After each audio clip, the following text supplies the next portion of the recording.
Ang unang teen artist sa gabing ito, todong-todo pag-aalaga ng magulang. Paano niya kaya ito balak suklian?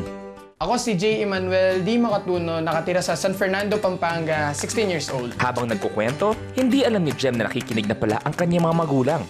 Ang buhay po namin noon, chill life. Unang-una, yon maraming pera. Tapos may mga katulong. Isang iyak mo lang, may pera ka lang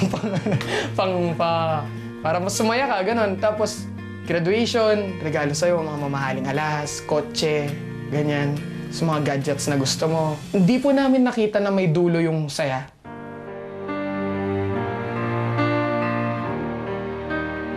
Continuous lang lahat. Hindi po namin nakita na titigil yung buhos ng ulan po sa amin. Yung daddy ko po kasi before is provincial engineer dito po sa Pampanga. Simple na yung buhay ko ngayon.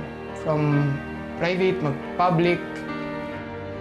Ayoko na pong bumalik yung tatay ko sa trabaho. Para lang bumalik po yung buhay namin dati. Kasi po, unang-una matanda na siya. Tsaka ginawa na niya ang lahat para sa amin. Siguro time naman para kami yung gumawa para sa kanya po. Simula nang magbago ang kanyang buhay, binuhos ni Jem sa paggawa ng kanta at tula ang pinagdadaanan. Mahilig talaga akong gumawa ng kanta. Kami ng kaibigan ko. Pagkatapos ng school, diretso kami sa bahay nila at wala kaming ibang gagawin kundi gumawa ng mga kanta, mga tula. Ang isa pang hindi alam ni Jem, may isinulat na tula ang ama para sa kanya. Bitin na pangarap.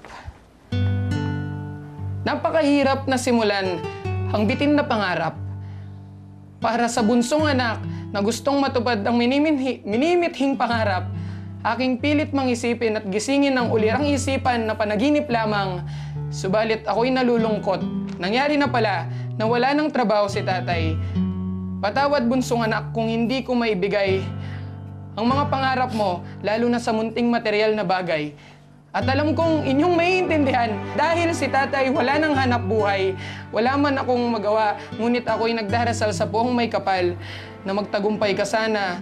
Ano man ang gusto mong maging ikaw. Malaki po yung kahulugan nito sa akin.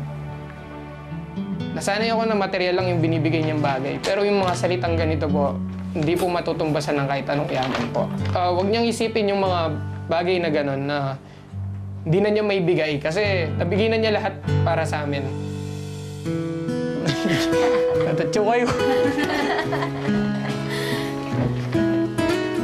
Tatatyo kayo.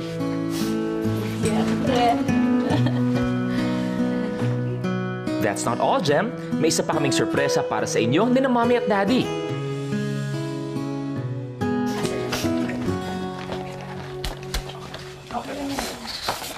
Jem, congratulations! Imbitado ka sa blind auditions ng The Voice Teens. Yes! Ito na yun. Ito na yun.